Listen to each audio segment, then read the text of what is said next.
At the very heart of Rome, power was not measured only in the size of its armies or the reach of its laws. It was measured in blood. The arena was more than a stage for entertainment. It was a theater of dominance, a living message carved into sand and stone. Every cheer from the stands, every scream from the condemned, every beast dragged into the light, all of it was orchestrated to remind Rome's citizens that their empire was supreme. The Colosseum and the spectacles it contained were not accidents of history. They were calculated instruments of propaganda. To sit in those seats was to be reminded that Rome commanded not just life and death, but the very meaning of sacrifice itself. To step into the arena was to step into a world where suffering became applause and cruelty became ritual. And this is where the story begins. At sunrise, the Colosseum was already alive.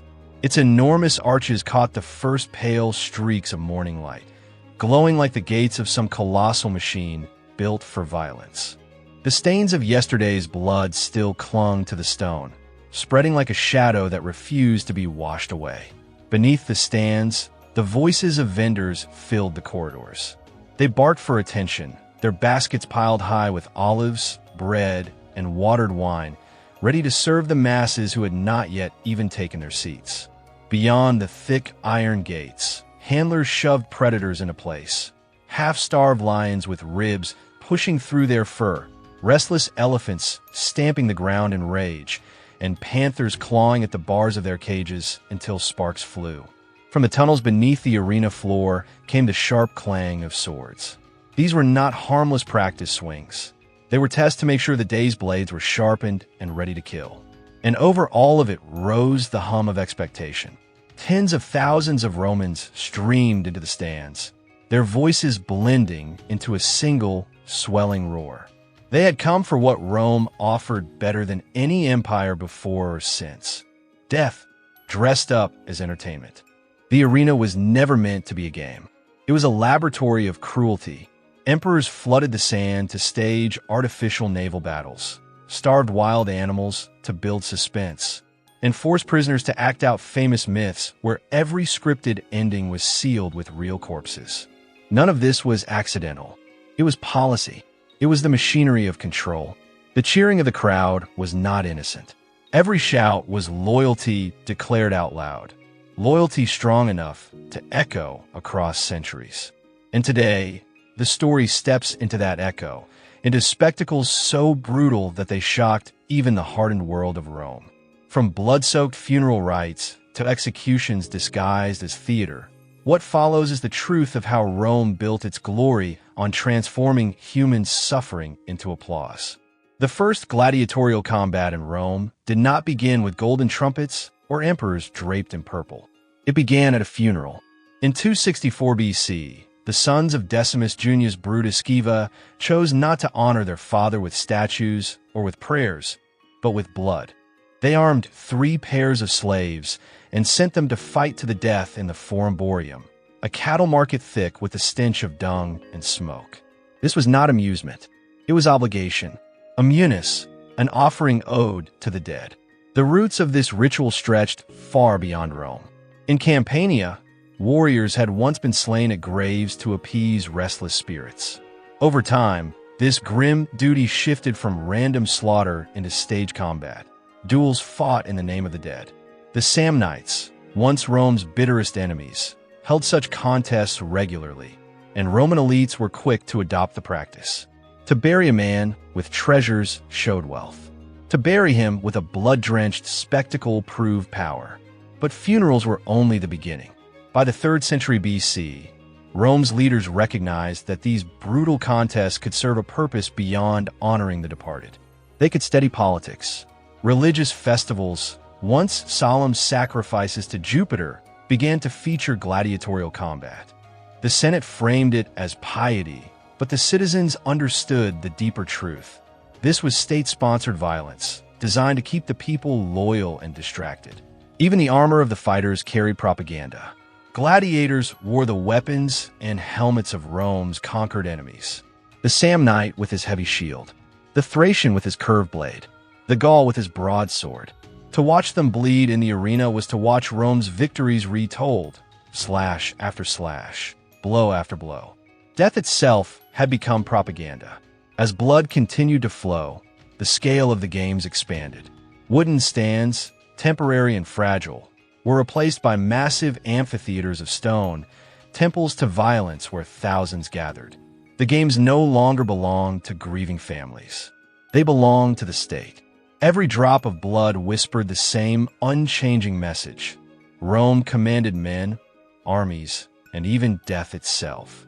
No one could have predicted how far it would go. What had begun as ritual sacrifice morphed in a theater, and what had begun as duty became obsession. The empire had discovered a new weapon, power over not just the living, but over the meaning of dying itself. And once that door had opened, Rome never shut it again. The roar of the crowd was not reserved for men. Sometimes it thundered for beasts hauled from the furthest edges of the known world. Lions from North Africa, leopards from the Caucasus, crocodiles dragged from the Nile.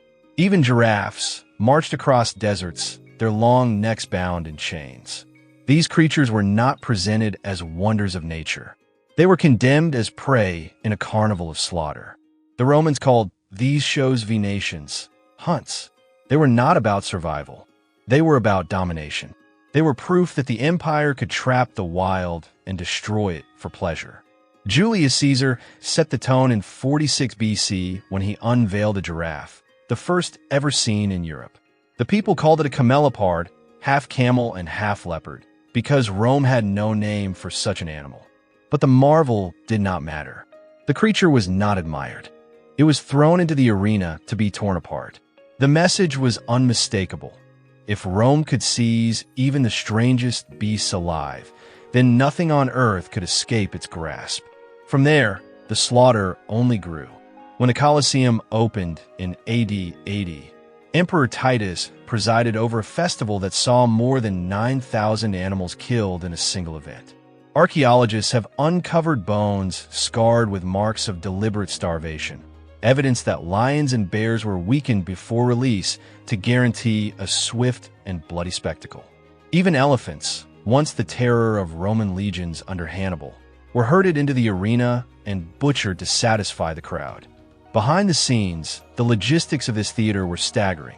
Exotic animals had to be hunted, trapped, chained, and dragged across deserts or shipped down rivers, kept alive only long enough to die on Roman sand. Caravans pulled cages through scorching heat. Fleets carried them along the Nile. Handlers risked their lives to deliver these living trophies to the empire's capital. To see a panther in the wild was dangerous enough. To see one explode from a cage into the arena before 50,000 spectators was power made visible. Every animal was not just prey, but a living souvenir of conquest. Each one proved that Rome's reach knew no limits.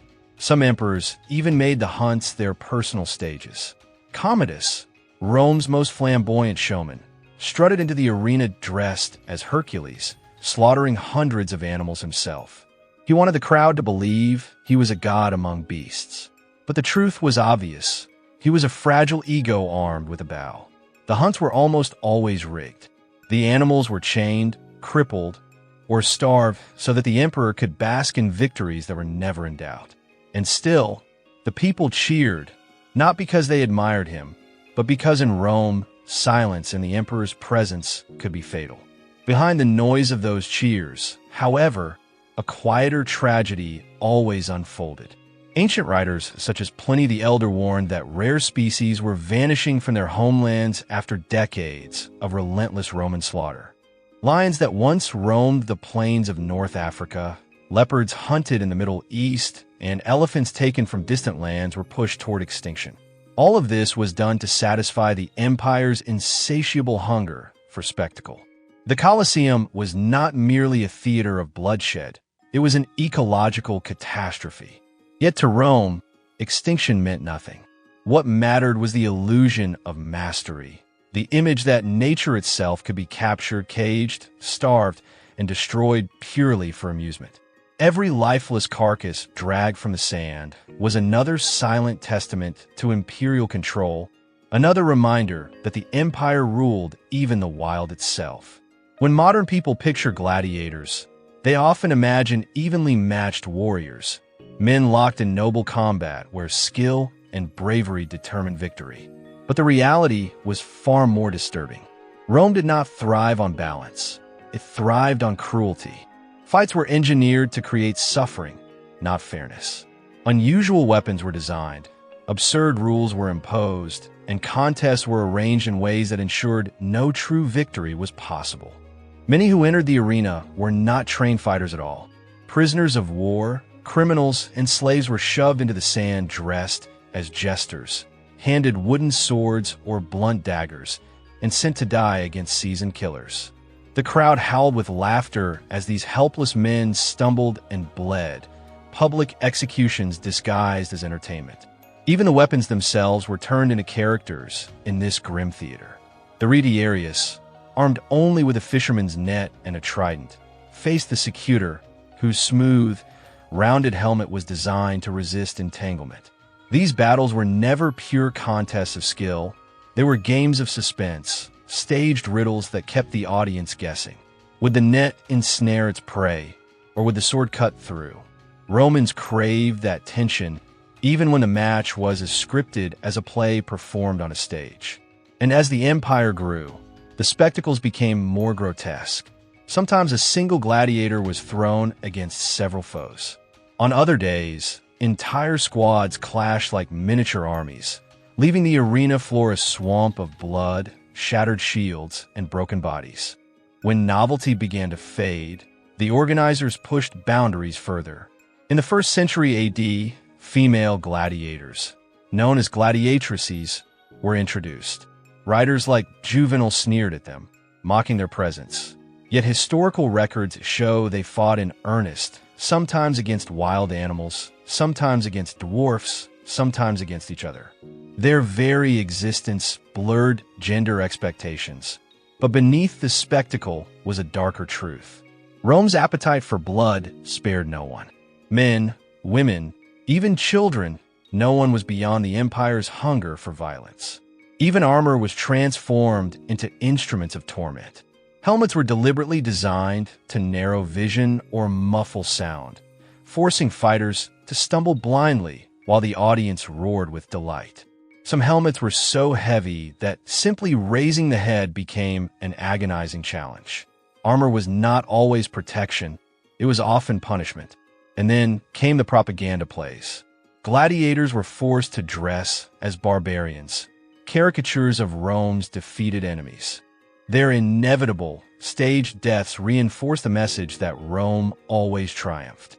Every mismatch, every theatrical twist, every bizarre display was designed to shock the audience, to keep them obedient, and to remind them that the empire's power was absolute. By midday, after the morning duels had left the sand soaked in blood and the crowd began to grow restless, the spectacle changed form. Combat gave way to theater, with death at its very core. Romans called it damnatio ad bestias, condemnation to the beasts. For those condemned, this was not justice. It was a script, one they could not refuse.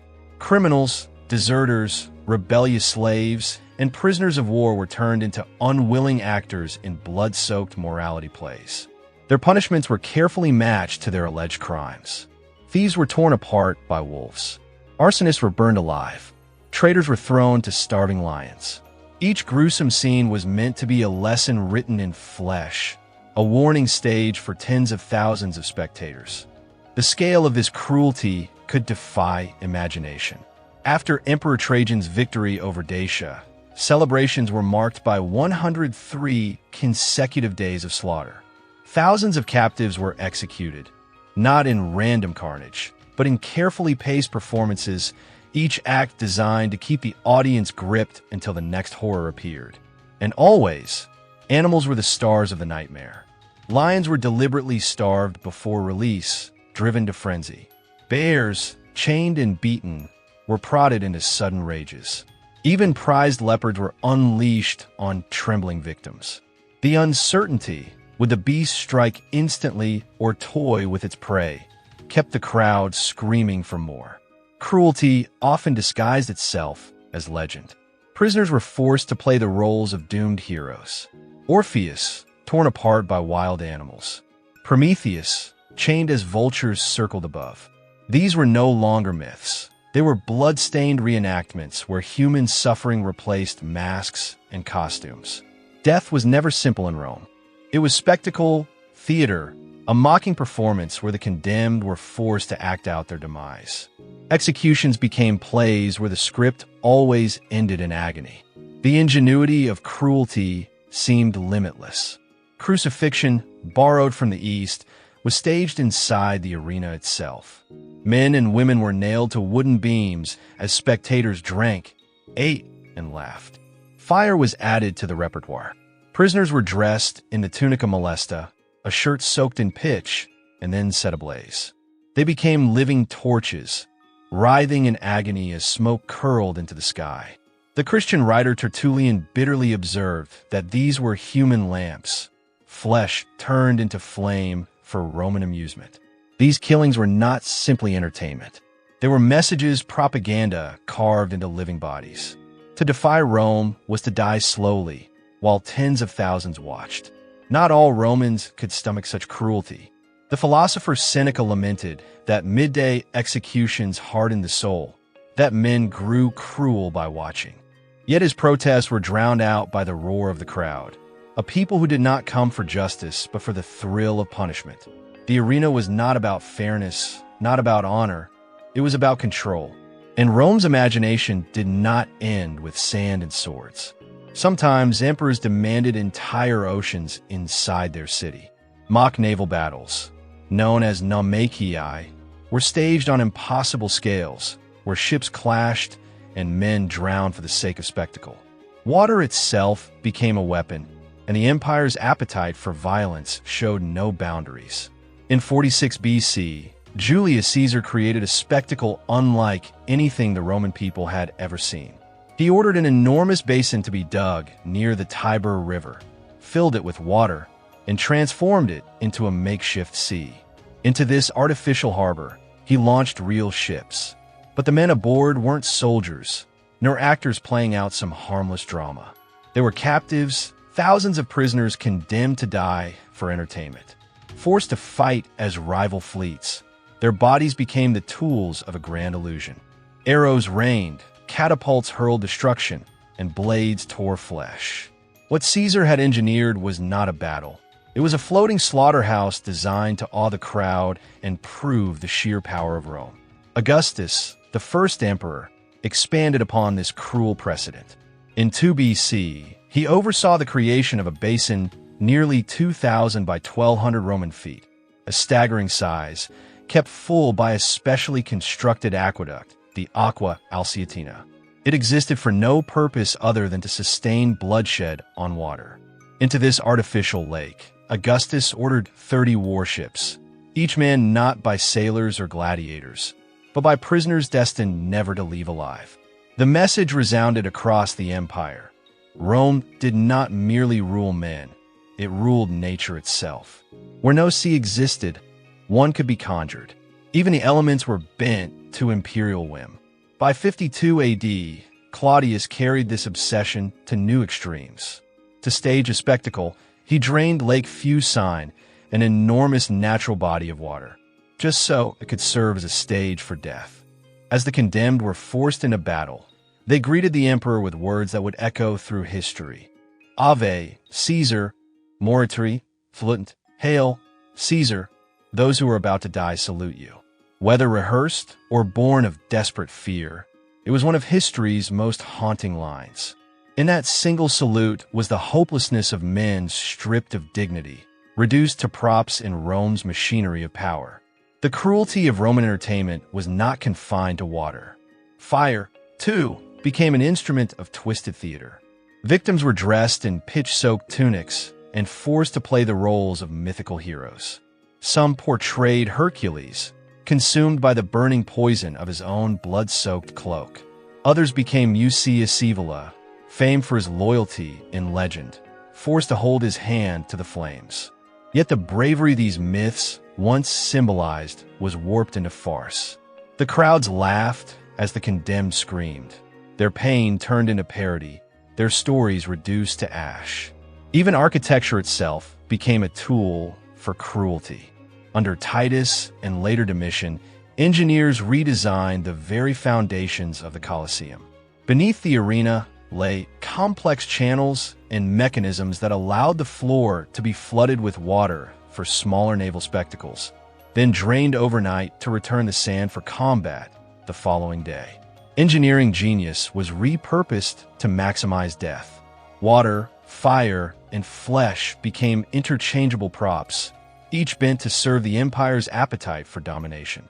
By the late 1st century, executions had evolved into elaborate scripts dripping with malice. At the grand inauguration of the Colosseum in AD 80, the poet Martial recorded macabre performances where myth was mocked through blood. An actor was cast as Orpheus, the mythical musician who charmed wild beasts with song. But in the arena, no animals sat enchanted. Instead, a bear was released mid-performance, mauling him to death as the crowd jeered. Another condemned man was forced into the role of Daedalus, the genius who escaped Crete on wings of wax. Strapped to a crude wooden contraption designed to mimic flight, he was lifted into the air. For a brief, pitiful moment, he soared before plunging to the beast below. Martial quipped with cruel wit that the man must have wished for real feathers, his joke masking a reality drenched in terror. Perhaps the most grotesque of all was the staged myth of Pasiphae. In legend, she was cursed to lust after a bull, giving birth to the monstrous Minotaur.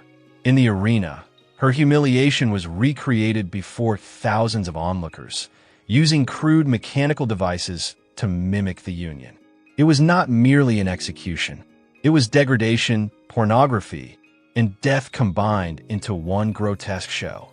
A warning about hubris in myth became a weapon of shame in reality. Rome's message was clear: nothing was sacred. Its myths, its heroes, its legends, all could be twisted into tools of control. Heroes became victims, legends became mockery, and the line between art and atrocity vanished. Even the emperors themselves stepped into this theater of blood. Caligula, infamous for his deranged whims, once ran out of animals during a show. Without hesitation, he ordered spectators dragged from the stands and thrown into the arena. They came to watch, but instead became part of the entertainment. Nero, obsessed with performance, used the arena as a personal stage. Prisoners were forced to dress as tragic heroes from plays, their executions designed to mirror the scripted fates of their roles. Nero called it art. Rome whispered madness. Then came Commodus, the emperor who blurred the line between ruler and showman.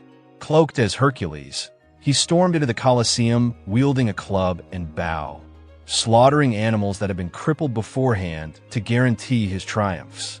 He drained the state's treasury to fund his vanity, forcing applause from a terrified crowd. He even fought gladiators, though every battle was rigged in his favor. Losing was impossible. Clapping was compulsory. But even emperors remembered as competent were not free from the lure of blood. Trajan, celebrated for his justice and skill as a ruler, still marked one of his victories with 103 days of games. Thousands died in celebrations meant to glorify power. Rome had built a system where cruelty was not a flaw, but a ritual, a language of rule. And yet, not all Romans cheered. Philosophers, poets, and Christians left a quieter record of dissent. Seneca admitted that watching midday executions stripped him of compassion, hardening rather than purifying the soul. Cicero, decades before, condemned cruelty for cruelty's sake, even while acknowledging that the mob demanded such games as proof of generosity from leaders. Early Christians saw the amphitheater as both a site of persecution and of witness. Those who refused to renounce their faith were thrown to beasts or burned alive, their deaths twisted into mass entertainment. Tertullian condemned the shows as seeds of cruelty, a sign of an empire rotting from within. The costs of Rome's obsession mounted. Economically, the games devoured imperial fortunes. Emperors bankrupted themselves in a race to outshine predecessors, using spectacles to buy loyalty when policies failed. Culturally, the hunger for blood dulled Rome's discipline.